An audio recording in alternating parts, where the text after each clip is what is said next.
स्वागत है आपका। आप देख रहे हैं मुद्दा, मैं हूं आपके साथ नेहा दुबे। उत्तर प्रदेश के उप मुख्यमंत्री ब्रजेश पाठक ने समाजवादी पार्टी के राष्ट्रीय अध्यक्ष अखिलेश यादव को लेकर एक विवादित टिप्पणी की थी। इसके बाद राजनीतिक विवाद बढ़ता ही जा रहा है। डिप्टी सीएम के विवादित बयान के बाद बीते शनिवार को सपा की मीडिया सेल ने एक अन्य विवादित प्रतिक्रिया दी, जिस पर डिप्टी सीएम ने एफआईआर दर्ज कराई। फिर शनिवार रात ही अखिलेश यादव की तरफ से इस मामले को लेकर बयान जारी किया गया। अब डिप्टी सीएम और अखिलेश यादव के बीच इस विवाद पर आचार्य प्रमोद कृष्णम भी कूद पड़े हैं। बता दें आपको कि डिप्टी सीएम ब्रजेश पाठक के ट्वीट पर आचार्य प्रमोद कृष्णम ने सोशल मीडिया एक्स पर टिप्पणी लिखते हुए कहा है कि सपा की सटीक और सार्वगर्भित व्याख्या को बहन मायावती ने की थी और अतः कोई सार्थक अपेक्षा करना निरर्थक है। इस घटना से प्रदेश में सियासी विवाद तूल पकड़ता जा रहा है और ऐसे में अखिलेश यादव और ब्रजेश पाठक के बीच सियासी विवाद पर डिप्टी सीएम केशव प्रसाद मौर्य का भी बयान सामने आया। उन्होंने लिखा कि परिवारवादी समाजवाद अब पूरी तरह से लठैतवाद में बदल चुका है। इस संदर्भ में अखिलेश ने जो लिखा है उसमें सपा चीफ ने कहा था कि हमने अपने कार्यकर्ताओं को समझा दिया है, डिप्टी सीएम को भी चाहिए कि वो बयानबाजी बंद कर दे। अखिलेश ने डिप्टी सीएम को नसीहत दी थी कि और लिखा है कि सब जानते हैं कि हम यदुवंशी हैं और यदुवंश का संबंध भगवान श्री कृष्ण से है। ऐसे में हमारे डीएनए के बारे में आपके प्रहार से हम धार्मिक रूप से भी आहत हुए हैं। भारतीय जनता पार्टी के लखनऊ महानगर इकाई के अध्यक्ष आनंद द्विवेदी ने राज्य सपा मीडिया प्रकोष्ठ के हैंडल के अज्ञात हैंडलर के खिलाफ उप मुख्यमंत्री ब्रजेश पाठक के डीएनए को लेकर आपत्तिजनक टिप्पणी करने के मामले में प्राथमिकी दर्ज कराई थी। अखिलेश के बयान के बाद डिप्टी सीएम ने भी प्रतिक्रिया दी। उन्होंने कहा कि आज की सपा लोहिया जी और जिनेश्वर मिश्र के वक्त वाली नहीं रही है कि जानते ही नहीं क्या समाजवाद है।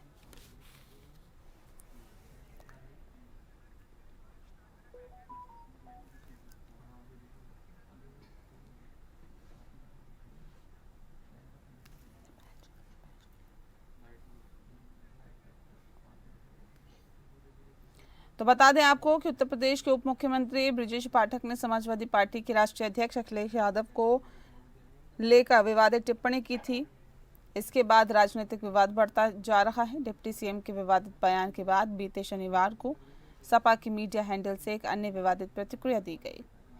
डिप्टी सीएम ने एफआईआर दर्ज कराई और फिर शनिवार रात ही अखिलेश की तरफ से इस पर बयान जारी किया गया और अब डिप्टी सीएम अखिलेश यादव के बीच विवाद पर आचार्य प्रमोद कृष्णम भी कूद पड़े हैं। डिप्टी सीएम ब्रजेश पाठक के ट्वीट पर आचार्य प्रमोद कृष्णम ने सोशल मीडिया एक्स पर टिप्पणी लिखते हुए कहा है कि सपा की सटीक और सार्वगर्भित व्याख्या कुमारी बहन मायावती ने की थी, अतः कोई सार्थक अपेक्षा करना निरर्थक है।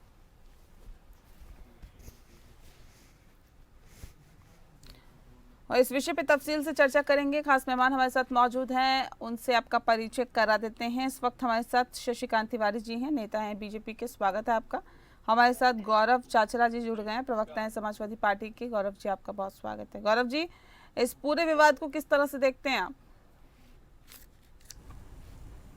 देखिए, इतने बड़े संवैधानिक पोस्ट पे बैठे, उप मुख्यमंत्री की पोस्ट पे बैठे ब्रजेश पाठक जी, उनको शर्म आनी चाहिए। डीएनए की बात करते से कैसी आप टिप्पणी कर रहे हैं? अपनी पोस्ट की, अपनी जो जिस कुर्सी पे आप बैठे हैं उसकी तो लज्जा रखिए। ये सिर्फ और सिर्फ अपनी कुर्सी बचाने के लिए ऐसी बयानबाजी कर रहे हैं। अपने जो दिल्ली में बैठे आका हैं उनको खुश करने के लिए, अपनी कुर्सी को बचाने के लिए, ऐसी सस्ती लोकप्रियता हासिल करने के लिए ये बयानबाजी कर रहे हैं। कारण उसका मैं आपको बता दूं, 2027 का चुनाव नजदीक है, काम कुछ भाजपा ने किया नहीं है और सबसे बुरा अगर हाल किसी विभाग का हुआ है वो स्वास्थ्य विभाग का हुआ है, जिसको ब्रजेश पाठक जी खुद देखते हैं। और डॉक्टरों की हालत देख लीजिए, अस्पतालों की हालत देख लीजिए, ना डॉक्टर ना स्ट्रेचर ना सफाई, और उल्टी सीधी बातें कर रहे हैं वाजपेयी। अरे शर्मानी जी को, जनता के असर की बात करिए आप, धरातल पे आइए, देखिए क्या सच्चाई है। ना खाने को है लोगों के पास, ना रोजगार है, महंगाई चरम पे है, महिला अपराध में उत्तर प्रदेश नंबर 1 पे है।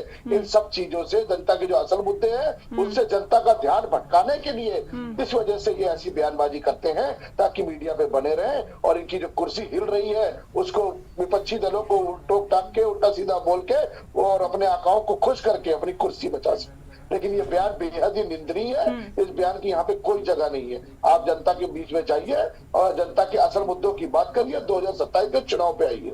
जी ठीक है शशिकांत जी, देखिए कह रहे हैं असल मुद्दों से ध्यान भटकाने की कोशिश है। ये डीएनए का मसला एक बार फिर से तूल पकड़ता हुआ दिखाई दे रहा है। देखिए समाजवादी पार्टी को डीएनए अगर डीएनए कहा गया तो उसका अर्थ ये हुआ कि इनकी सोच में या इनके फितरत में ये शामिल है। तो डीएनए पे इतना भड़कने की जरूरत क्या है? या तो डीएनए का अर्थ है ये लोग ना जानते हो कि डीएनए आरएनए क्या होता है, इसलिए इतना भड़क के गाली देने लगे। असल में दरअसल गाली देना ही इनके फितरत में है। गाली ये लोग जब तक दे नहीं लेते हैं तब तक इनकी जो है आगे नहीं बढ़ती, राजनीति आगे नहीं। ये लोग गाली देने में अमर सिंह को गाली दे चुके हैं, राज बब्बर को गाली दे चुके हैं, जया प्रदा को गाली दे चुके हैं, ये लोग अपने चचा शिवपाल को गाली दे चुके हैं, मुलायम सिंह यादव जी के साथ दुर्व्यवहार कर चुके हैं। तो इनकी तो लंबा इतिहास है दुर्व्यवहार करने का। डीएनए शब्द पे गाली कहाँ से आई? आपने कहा बड़ा शर्मनाक है, शर्म 3-4 बार अभी साथी हमारे 3-4 बार कहा शर्म शर्म शर्म। तो क्या हम गाली देने लेंगे? ये तो आपका डीएनए में मैच करूं? नहीं, भाजपा का डीएनए क्या है? बलिया के आपके बलिया, एक मिनट क्यों रुकिए, गलत बात थोड़ी ना सुनूंगा मैं। बलिया में बलिया की बात आई, चुप हो गए? नहीं, बलिया की बात पे चुप हो गए आप। बलिया पे जो आपके भाजपा के नेता का जो डांस करने का वीडियो वायरल हुआ तो वो डीएनए आप लोगों का है। आप ही उसी से हैं, उसी में आप लोग हैं ना, आप भी तो उसी पार्टी में हैं। आप भी ऐसे करते होंगे पार्टियों में जाके। डीएनए तो सेम है, ऊपर से निर्देश जारी हुआ करते होंगे, ऐसे पैसा वाली है, ऐसे गोदी में बिठाई है, हमको दिया। क्यों? यही डीएनए आपका है, यही। आप गलत बात मत करिए, गलत बात बर्दाश्त नहीं करेंगे हम। जनता के असल मुद्दों की बात करिए ना। आज महिला अपराध में उत्तर प्रदेश नंबर 1 में क्यों है? दलितों पे अत्याचार में उत्तर प्रदेश नंबर 1 में क्यों है? तो आप डीएनए पे गाली दे देंगे? आपके नेता का डीएनए क्या है? बलिया वाला वही डीएनए आपका है। इसका मतलब समाजवादी पार्टी ठीक कहती है ना। इसका मतलब भारतीय जनता पार्टी का डीएनए यही है। बलिया के जो आपके नेता हैं। नहीं शशिकांत जी, सवाल इस बात को लेकर है ना, इस तरह की विवादित टिप्पणी क्यों ही की गई इस तरह की विवादित टिप्पणी? सर और भी तो मसले हैं बोलने के लिए। मैं आ रही हूँ गौरव जी, एक सेकेंड मैं आ रही हूँ सर, बोले दीजिए शशिकांत जी को। सर इसके पीछे की क्या वजह है सर? क्यों इस तरह की विवादित टिप्पणी किसी भी व्यक्ति पर की जाए? शशिकांत जी सवाल मुझसे है जी। हाँ जरा इनको कहिए बीच में ना बोले। नहीं बोलेंगे, आप बताएं। जरा धैर्य से। इन्होंने हम लोग का भी डीएनए अब ये चेक कर रहे हैं, तो क्या इसके बदले इनको गाली देना चाहिए?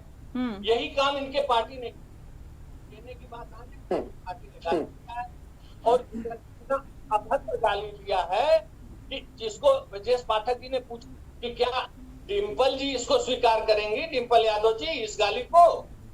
तो आज जो है जिस प्रकार से पूरा देश देख रहा है इन लोग की अभद्रता तो ये सदैव करते रहे हैं। जैसे मैंने अभी आप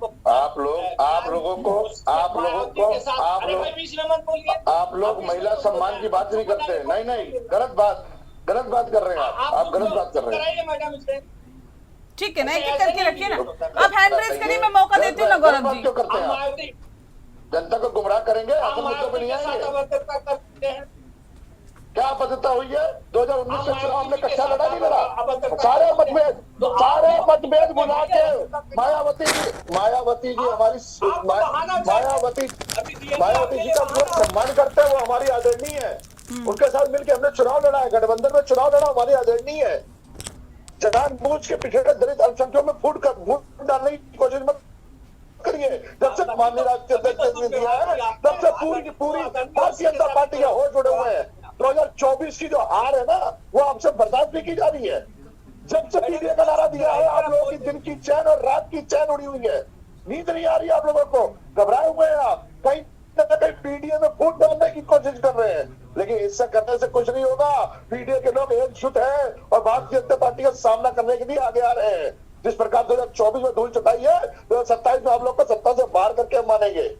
जनता को गुमराह करना बंद करिए, अस्पतालों में आइए ना, पूछिए ब्रजेश पाठक से क्यों गरीब मर रहा है, क्यों स्ट्रेचर नहीं मिल रहा, क्यों गरीब को इलाज नहीं मिल रहा है, उस पर नहीं बोलेंगे। डीएनए की बात में आपके चर्चा लग गया वो ब्रजेश पाठक, इंसानियत जगाइए अपने अंदर से। शांत कराइए, बोलने ठीक है ठीक है ठीक है ठीक है। अब इंतजार करिए ना गौरव जी, अब ऐसे नहीं, अब ऐसे नहीं, अब कुछ बोलना होगा आपको तो हैंड रेज करेंगे, मैं मौका दूंगी आपको, आप बोलिएगा। ऊपर टिप्पणी करेंगे तो मैं बोलूंगा। ठीक है, शशिकांत जी बताएं।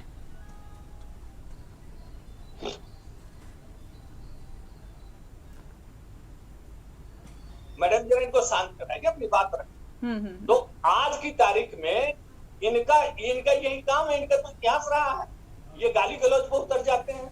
अभी इन्होंने दूसरे का तो ये डीएनए चेक कर रहे हैं, और इनके डीएनए की बात किसी ने कर दी तो इन्होंने गालियां देना शुरू कर दी। क्या गाली गलौज से आप राजनीति करेंगे इस देश में? ये गाली गलौज करने वाला प्रदेश है उत्तर प्रदेश, और जो गाली गलौज करने वाले जो लोग थे उनको योगी जी ने ठिकाने लगा दिया, और आगे भी लगाए जाएंगे।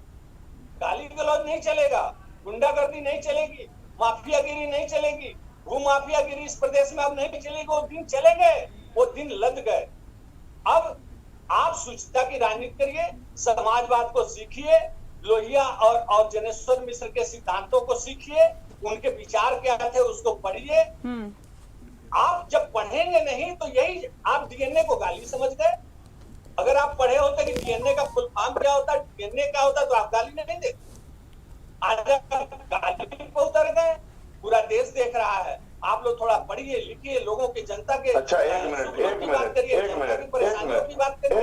आपने एक बात तो मैं कह रहा हूँ, कोई नई बात बताइए से शुरू किया, आज ब्रजेश पाठक जी तक ये बात तो मैं बोल रहा हूँ आपको, भी आप यही करेंगे, ये बात तो मैं आपको समझा रहा हूँ।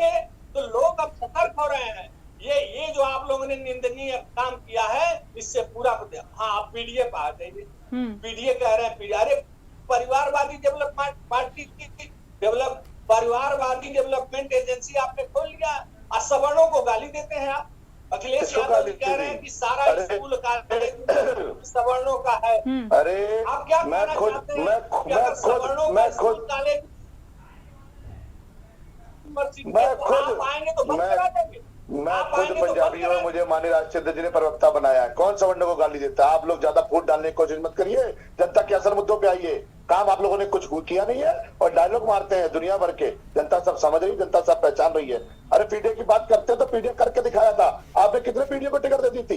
हमने दी पीडीए को, दलित, कुर्मी, पटेल, कुशवाहा, शाह, किसैनी, यादव, मुस्लिम, निषाद, बिंद, जाट, ब्राह्मण, क्षत्रिय, भूमिहार, राजभर, लोधी, इन सबको हमने टिकट दी। और ये जीत क्या है, इन्होंने पीडीए का मान बढ़ाने का काम किया, और आगे 2027 में भी देख लीजिएगा। यही तो आपके पेट में दर्द हो रही है, यही तो चिंता का विषय आप लोगों के लिए। तभी तो उलूल जुलूल आप लोग बयानबाजी कर रहे हो। डीएनए की बात पे आते हैं। एक मिनट, आप कह रहे थे नहीं, आप कह रहे थे ना डीएनए की बात करेंगे, डीएनए पे बोल दिया तो बहुत बुरा लग गया। डीएनए अच्छी चीज होती है। आपको अगर मैं कह दूं कि आपके अंदर किसका डीएनए है, बताइए। चिंता का विषय हो गया ना आपके लिए। ये बहुत ही निंदनीय है। और इस ठीक है गौरव जी, देखिए यहाँ पे तो प्रमोद कृष्णन ने भी कहा है कि सुनिए, एक्सपर्ट ट्वीट किया है, एक्सपर्ट टिप्पणी की है प्रमोद कृष्णन ने। इलेबोरेट करने की जरूरत नहीं है, क्योंकि जनता के असल मुद्दे अभी भी धरातल में पड़े हैं। गौरव जी एकजुट होके पाकिस्तान से आतंकवादियों से लड़ रहा था। गौरव जी नहीं थे। गौरव जी, प्रमोद कृष्णन ने भी टिप्पणी की है। उन्होंने लिखा कि सपा, सुनिए सुना करिए सर थोड़ा सा। उन्होंने लिखा कि सपा की सटीक और सार्वगर्भित व्याख्या कुमारी बहन मायावती ने की थी, अतः कोई सार्थक अपेक्षा करना इनसे निरर्थक है। ठीक है, किसने किसके लिए क्या कहा था 2019 के चुनाव में जब गठबंधन हुआ? माननीय आदरणीय मायावती जी हमारे आदरणीय है, बड़ी हैं, उनकी इज्जत करते हैं। हमने मिलकर चुनाव लड़ा, सारे मतभेद हमने भुला दिए। आज भी हम उनकी उतनी इज्जत करते, इतनी पहले करते। 2019 के चुनाव में, वो हमारी आदरणीय है। ये तो विपक्षी, तो भाजपाई लोग हैं जो फूट डालने की कोशिश कर रहे हैं। और किसने क्या किसको कहा? अरे ओम प्रकाश राजभर क्या भूल गए? कितनी गालियां दी उत्तर प्रदेश के मुख्यमंत्री जी को, कितनी गालियां दी थी इनको ब्रजेश पाठक को, कितनी गालियां दी थी केशव प्रसाद मौर्य जी को। उसके बाद भी उनको अपनी गोद में बिठा लिया और मंत्री बना दिया। तो ये तो भारतीय जनता पार्टी के लोग हैं। तो ऐसी बातें ना ही करें तो ठीक रहेगा। ठीक है शशिकांत जी, देखिए ये लगता है कि इन तमाम मुद्दों को इतनी तरजीह देना ठीक है? कौन डीएनए, किसका डीएनए, हम यदुवंशी, और फिर इस बात को इतना तूल पकड़ते हुए आगे ले जाना? नहीं, कोई तुल की जरूरत नहीं है। इन लोगों को सुचिता से राजनीति करना चाहिए। हमारा आग्रह यही है, भारतीय जनता पार्टी सुचिता की राजनीति तो सर करती है। आप खुद कौन सा आप कर रहे हैं सुचिता से राजनीति, बताइए ना। जागृति की है। अगर इनको कह दिया जाए इनकी फितरत जो है ऐसी है, तो क्या राम गोपाल यादव जी ने क्या कहा? राम गोपाल यादव आपकी पार्टी में तो सारे बलात्कारी बने हुए हैं। अरे भाई, आपकी पार्टी में बलात्कारी बने हुए हैं। आप भी बलात्कारी हैं क्या? क्यों? आप भी बलात्कारी हैं क्या? डिबेट ऐसे नहीं होती करने वाली। अब हमारे जैसे भाई आपके जैसे भ्रष्ट जनता को गुमराह करते होंगे, हमारे जैसे लोग आपको जनता को गुमराह करने नहीं देंगे। अरे डीएनए की बात करें तो आपकी पार्टी में तो बलात्कारी बने पड़े हैं। नहीं तो बलात्कारी बने पड़े हैं। ये बढ़िया वाले कौन थे? ये भी तो आप ही थे। आप सुनिए मैडम, जी ठीक है ठीक है। मैं एक चीज आपको सुनिए, यदुवंश पे आए, मैं आपके चैनल्स के माध्यम से देश के उन लोगों को दिखाना चाहता हूँ। ये मेरे हाथ में श्रीमद् भागवत पुराण। इस पुराण में महर्षि वेद व्यास ने इसके 11वें स्कंद में लिखा है कि यदुवंश का श्री कृष्ण के रहते, दुर्वासा ऋषि के श्राप से श्री कृष्ण के रहते उनका नाश हो गया था।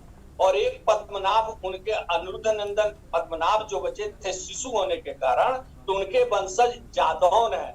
जो ब्रज मंडल में आज भी जितने जादौन राजपूत हैं और राजस्थान में जितने जादौन राजपूत हैं, वो बज्रनाभ के संतति हैं।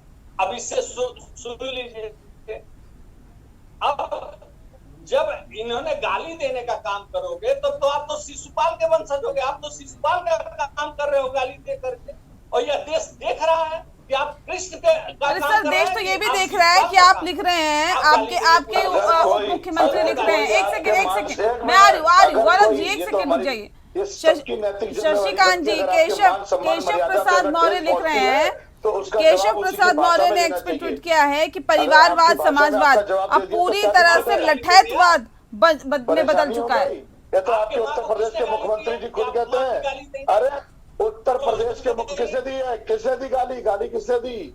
आप दिखाइए, जनता को गुमराह करने की कोशिश मत करिए। ये तो उत्तर प्रदेश के मुख्यमंत्री स्वयं बोलते हैं कि जो जैसा बोलेगा उसका जवाब वैसे ही देना चाहिए। आपके मुख्यमंत्री की भाषा है तो। अरे किसने दी गाली? दिखाइए गाली दिखाइए। अरे आप दिखाइए जनता को गुमराह मत करिए। अरे जनता को गुमराह मत करिए, जनता को गुमराह मत करिए। ना जनता को गुमराह मत करिए, जनता को गुमराह, किसी को गाली नहीं दी, जनता को गुमराह मत करिए, गलत बात मत करिए। जानबूझ के भारतीय जनता पार्टी के लोग आग लगाते हैं और जानबूझ के लड़ाई कराने का काम करते हैं। और आप पुतले फुकवा रहे हैं, सत्ता का संरक्षण लेके पुलिस वाले साथ में खड़े और पुतले फुकवा रहे हैं। आप पीडीए के लोगों का पुतला फुकवाएंगे? पीडीए के लोगों को मंदिर जाने से रोकेंगे? पीडीए के लोगों को कौन रोक रहा है? कौन रोक रहा है गौरव जी? कौन रोक रहा है? कौन रोक रहा है मंदिर जाने से? नहीं, कौन रोक रहा है बताइए ना, कौन रोक रहा है? बार बार कह रहा हूँ, जनता के असल मुद्दों पे बात करिए। बार बार ये डीएनए या उलट फुलूट की बात मत करिए। आग लगाने का काम स्टार्ट किसने किया?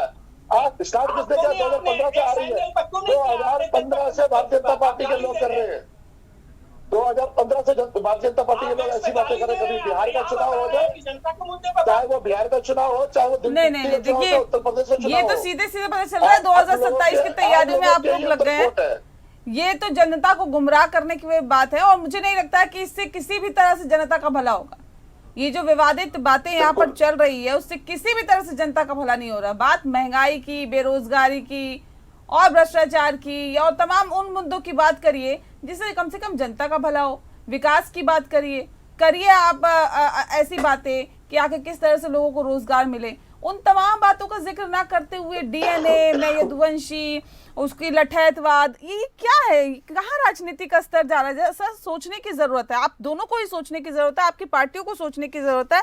ये देश की जनता तो देख रही है और सोच ही रही है। बहरहाल बहुत शुक्रिया आप दोनों मेहमानों का हमारे साथ इस खास चर्चा में शामिल होने के लिए। मुद्दा में फिलहाल इतना ही। नमस्कार।